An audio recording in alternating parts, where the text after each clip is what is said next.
आज की कहानी का नाम है घूंघट। राधा बहू, सब लोगों के लिए गर्म दूध बैठक में ही दे देना।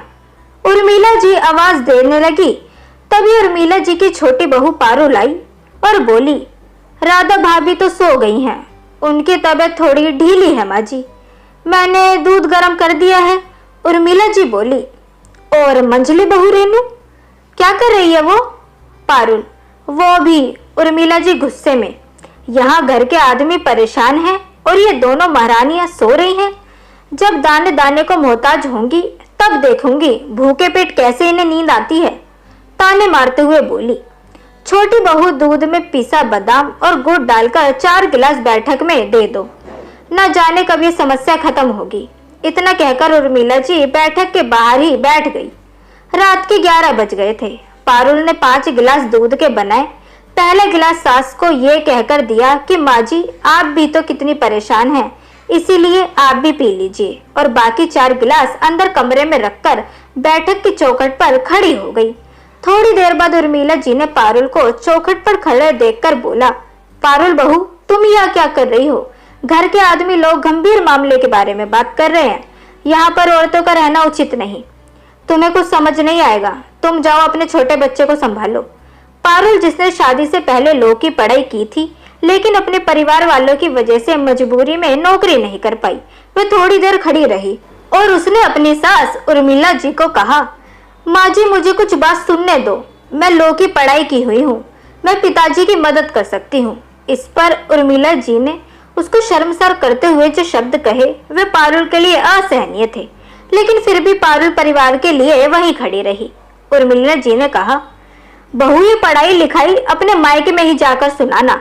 हमने पढ़ी लिखी बहू इसलिए नहीं ली कि हमारे घर के आदमियों के ऊपर वो रोब जमाए। तुम चुपचाप यहाँ से चली जाओ। पारुल ने अपनी सास उर्मिला जी को समझाते हुए कहा, माँ जी, मैं इस घर के आदमियों पर रोब नहीं जमा रही। मैं 5 साल से इस घर में हूँ, लेकिन मैंने आज तक किसी से ऊंची आवाज में बात तक नहीं की। लेकिन परिवार तो वही होता है ना कि जब दुखों के अंदर और मुश्किलों में एक दूसरे को सलाह मशवरा दिया जाए, उस मुश्किल का हल निकाला जाए। मैं चाहती हूँ कि मैं पिताजी से कुछ बात करूँ, अगर आप आज्ञा दे तो। उर्मिला जी चिल्लाकर बोली, चुप हो जाओ, हमारे घर की बहू आदमियों के मामलों में नहीं बोलती। तुमने देखा नहीं, मैं इस घर की सबसे बड़ी हूँ, लेकिन मैं भी तो बाहर बैठी हूँ। अरे तुम्हें इतना ज्ञान नहीं है, यह कानूनी दाव कैसे होते हैं, तुम्हें पता भी है?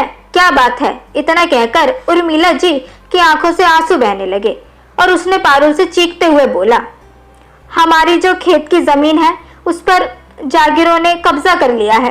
किस तरह से हमने पुश्तैनी जमीन होने के बावजूद भी वो हमारी जमीन अब नहीं रही, उस पे उन लोगों का कब्जा है और वो हट भी नहीं रहे हैं।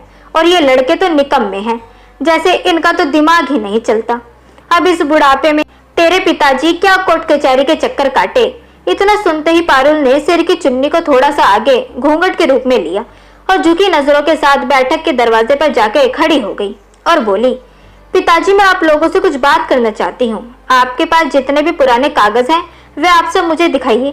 मैं लॉ की पढ़ाई की हूँ, मुझे कानूनी बातों का आपसे ज्यादा ज्ञान होगा, लेकिन थोड़ा बहुत ज्ञान हो सकता है आपको हो, लेकिन मैं आपकी मदद कर सकती हूँ। ऐसी पढ़ाई वरना किस काम की जो मुश्किल समय में अपने परिवार वालों की ही काम न आए। पारुल की बात सुनते ही उसका पति राकेश बहुत गुस्सा हुआ।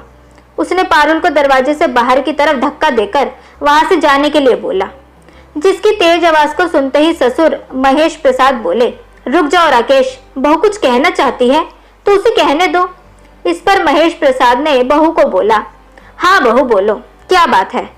पारुल बोली, पिताजी, मुझे सारे पेपर देखने हैं जिसमें उस जमीन के अंदर हमारा पुश्तैनी हक है।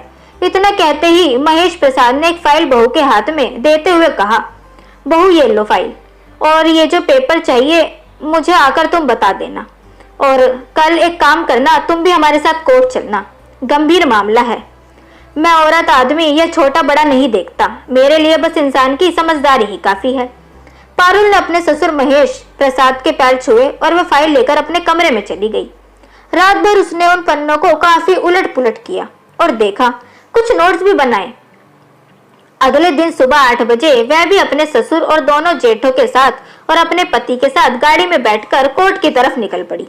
9 बजे की सुनवाई थी, जिसमें जो बातें पारुल ने कही उन सब के आधार पर विपक्षी दल के वकील को अपने घुटने टेकने ही पड़े।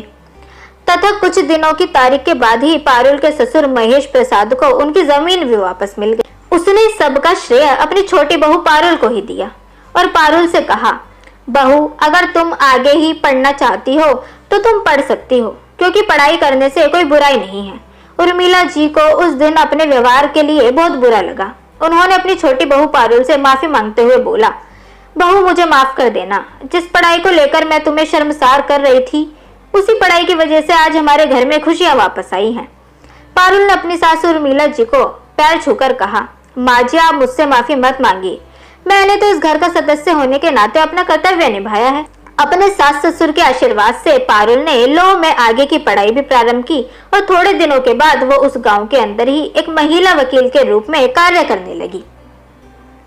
तो दोस्तों, कैसी लगी आपको आज की कहानी घूंघट? ये हमें कमेंट सेक्शन के थ्रू जरूर बताएं। वीडियो अगर आपको पसंद आई हो तो इसे लाइक जरूर करें, साथ ही इसे अपने दोस्तों के बीच भी शेयर करें। चैनल को सब्सक्राइब करना ना भूलें। मिलते हैं आपसे अगली वीडियो में, तब तक के लिए गुड बाय।